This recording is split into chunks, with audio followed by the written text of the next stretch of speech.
ये बाबा साहब के सपनों का संविधान है कि उन्होंने देश के अंदर रहने वाले प्रत्येक नागरिक को, जो गरीब से गरीब नागरिक है, उसको वो अधिकार दिया जो सामने बैठे हुए हमारे प्रधानमंत्री को होगा, वो ये अधिकार बाहर सड़क पर बैठे हुए एक मजदूर को होने का काम होगा। ये बाबा साहब का संविधान है। मानवर इसे कमजोर करने का काम। हमें सौगातें मोदी मिली, हमें सौगातें मोदी में सीट की समझे नहीं चाहिए, हमें सौगातें मोदी में शिक्षा दे दीजिए, हमें सौगातें मोदी में रोजगार दे दीजिए, हमें सौगातें मोदी के अंदर मोहब्बत दे दीजिए। ये जो गोलियां छातियों पर लगती है, ये मारना बंद करा दीजिए। हमें सौगातें मोदी में ये कानून देने का काम कर लीजिए। धन्यवाद अध्यक्ष जी। माननीय सभापति महोदय, बाबा साहेब भीमराव अंबेडकर से लिखे हुए इस संविधान में बाबा साहेब भीमराव अंबेडकर ने हमारे संरक्षण का, देश के अंदर रहने वाले प्रत्येक नागरिक के संरक्षण का वादा किया। बाबा साहेब ने कहा, राजनीतिक लोकतंत्र तब तक नहीं टिक सकता जब तक उसके आधार में सामाजिक लोकतंत्र न हो।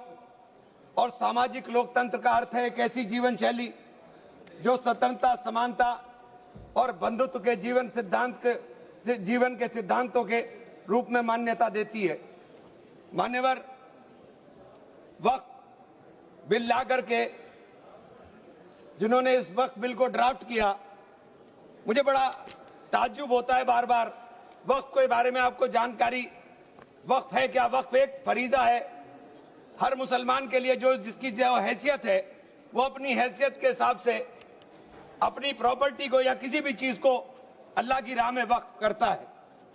और इस वक्फ के जो ड्राफ्ट करने वाले लोग थे, जो उन्होंने बिल ड्राफ्ट किया था, उनमें मैक्सिमम लोग वो थे जिनको वक्फ के बारे में जानकारी नहीं थी।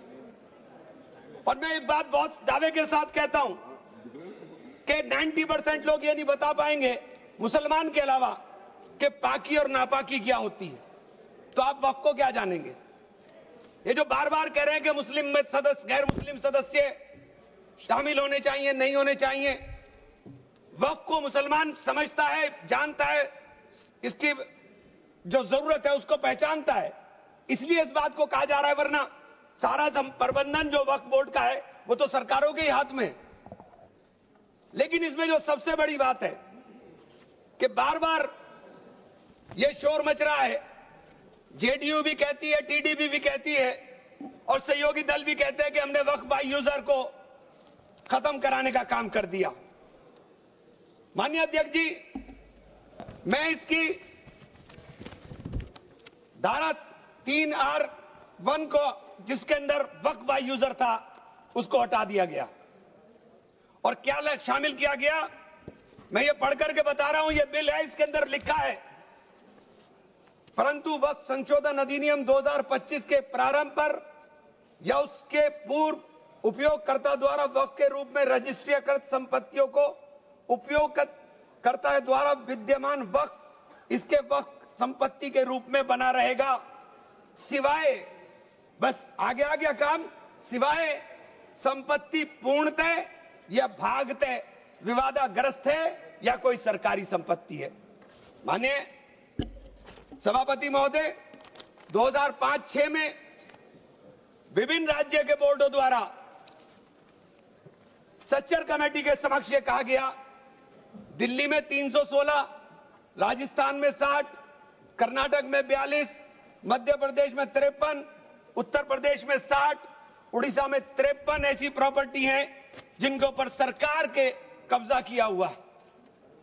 इसके बाद जब ये लागू हो जाएगा तो इसके ऊपर से वक्फ का अधिकार खत्म हो जाएगा। दूसरी चीज मैं कहना चाह रहा था, जब आपने सिवाय संपूर्ण और पूर्णतः लिखा और या भागतः लिखा, तो आपने पूरी तैयारी कर करके लिखा। उत्तर प्रदेश इसका सबसे बड़ा उदाहरण है। उत्तर प्रदेश में 11,400 हेक्टेयर लैंड वक्फ की, 14,000 हेक्टेयर में से 14,500 में से 11,500 हेक्टेयर लैंड को सरकारी घोषित कर दिया गया है। 78% लैंड को सरकारी बता दिया गया है। और सरकारी लैंड कौन सी है? उसमें इमामबाड़ा है, उसमें प्राचीन मस्जिदें हैं, उसमें 500-500 साल के पुराने कब्रिस्तान हैं, उसमें ईदगाहें हैं, गांव-गांव के अंदर बनी हुई मसाजिद हैं, और आप कह रहे हैं कि आपने वक्फ बाय यूजर खत्म करा दिया। ये इतना बड़ा हथियार दे दिया कि आप जाइए लड़ते रहिए। इसके साथ ही इन्होंने कहा कि साहब अब जब कोई विवाद पैदा होगा तो उस विवाद की स्थिति में डेजिग्नेटेड ऑफिसर उसको सुनने का काम करेगा और वो तय करने का काम करेगा कि ये प्रॉपर्टी किसकी है। लेकिन वो तय कब करेगा इसकी कोई समय सीमा नहीं, और जब तक वो तय नहीं करेगा वो प्रॉपर्टी का मालिक सरकार रहने का काम करेगी। तो 11,500 हेक्टेयर लैंड तो उत्तर प्रदेश के अंदर, और कर्नाटक का विवाद सबके सामने है। बड़ा शोर मचा था कर्नाटक में, मैं गया कर्नाटक के अंदर क्या मान्यवर 1,12,000 एकड़ लैंड वक्फ बोर्ड की थी, जिसके अंदर से 71,000 एकड़ लैंड का अलॉटमेंट सरकार ने कर दिया, और 19,000 और 20,000 के बीच में वहां के जो दरगाहों के या मुतवल्ली थे उन्होंने अपने परिवारों में बांट लिया। तो ये जो हंगामा बचा, 1999 में एक आदेश आ गया वक्फ ऑलवेज वक्फ, तो ये पुराना आदेश नल एंड वाइड हो गया। सरकारें भाजपा की भी रही, कांग्रेस की भी रही, दोनों सरकारों ने नोटिस इश्यू किए। मैं उन नोटिस की कॉपी भी लेकर आया था।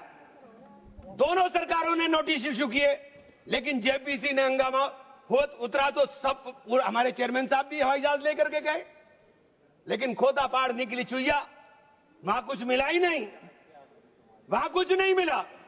इसी तरह से कहना चाहता हूं कि ये जो विवाद वाली स्थिति में आपने डेजिग्नेटेड ऑफिसर का प्रावधान किया, लेकिन उसके सामने ये नहीं लिखा कि ये कब तक तय करेगा। और आप बार बार कहते हैं कि साहब ये जो इसका संरचना होगी, इसकी 22 मेंबर वक्फ काउंसिल में होंगे, उसके अंदर 22 मेंबर में 10 मेंबर मुसलमान होंगे, सही है, 2 महिलाएं होंगी, सही है, लेकिन 12 मेंबर उसके अंदर नॉन मुस्लिम हो जाएंगे। वक्फ बोर्ड के अंदर पूरा का पूरा बहुमत गैर मुस्लिम भाइयों का हो जाएगा। मुझे इससे मतलब नहीं, क्योंकि मैंने अभी कहा कि भाई आप दूसरे जो ट्रस्ट हैं या जो दूसरे धर्म के ट्रस्ट हैं, उनके अंदर क्या आप दूसरे धर्म के लोगों को शामिल करने की अनुमति देंगे? नहीं है। काशी विश्वनाथ ट्रस्ट है उत्तर प्रदेश के अंदर, उसका अध्यक्ष पदेन अध्यक्ष जिलाधिकारी होता है, लेकिन उसमें एक क्लॉज लिखा हुआ है कि अगर किसी समय कोई जिलाधिकारी मुसलमान होगा तो उससे नीचे का या उससे ऊपर का अधिकारी उसका पदेन चेयरमैन होगा। आप मुसलमान के ऊपर यह शर्त लागू करते हैं, आप मुसलमान के ऊपर यह शर्त लागू करते हैं कि इसके ऊपर लिमिटेशन एक्ट, विधेयक के खंड 40A की धारा 107 जो वक्फ संपत्तियों की समय सीमा को अधीन करता था, लिमिटेशन एक्ट लागू करता था, आपने हटा करके 108 और 41 में 108 और 108A को हटा दिया। 1995 का जो वक्फ अधिनियम है उसकी प्रायज्यता पर रोक लगा दी थी, जिसका अर्थ है कानूनी दावों के समय पाबंदी के बिना आगे बढ़ाया जा सकता है। अब आपने रास्ता खोल दिया वक्फ प्रॉपर्टीज के ऊपर मुकदमों के लिए। जो वक्फ प्रॉपर्टी पर कब्जा बैठ करे हुए लोग हैं, अब वो कब्जा धारक जाकर के एडवर्स पोजेशन का दावा कर सकता है और मालिकाना हक हासिल करने की बात कर सकता है।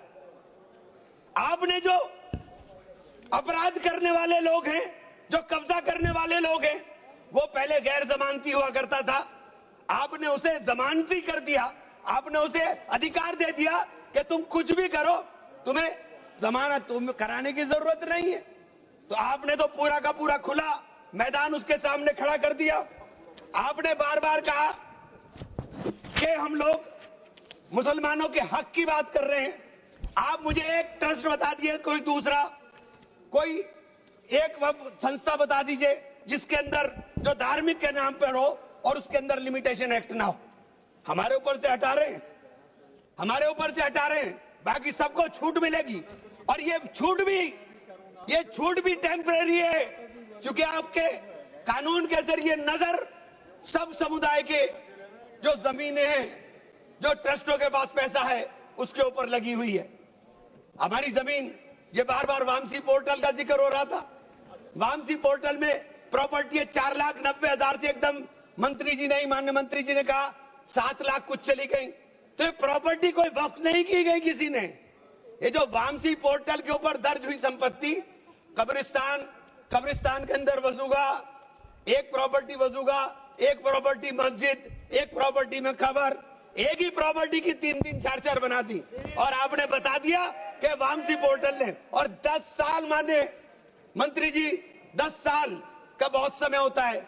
जो काम आप 10 साल में पूरी संपत्तियों का रजिस्ट्रेशन नहीं कर सके, मान्यवर प्लीज, सब प्लीज आप मान्य नहीं, वामसी पोर्टल पर आपने बार बार 10 साल में काम नहीं कर सके। आप कह रहे हैं कि 6 महीने के अंदर सारी संपत्तियों का रजिस्ट्रेशन करा लेना, और सारी संपत्तियों का अगर रजिस्ट्रेशन नहीं होगा तो वो संपत्तियां वक्फ की नहीं बचेंगी। रजिस्ट्रेशन कौन करेगा? रजिस्ट्रेशन आपके अधिकारी करेंगे।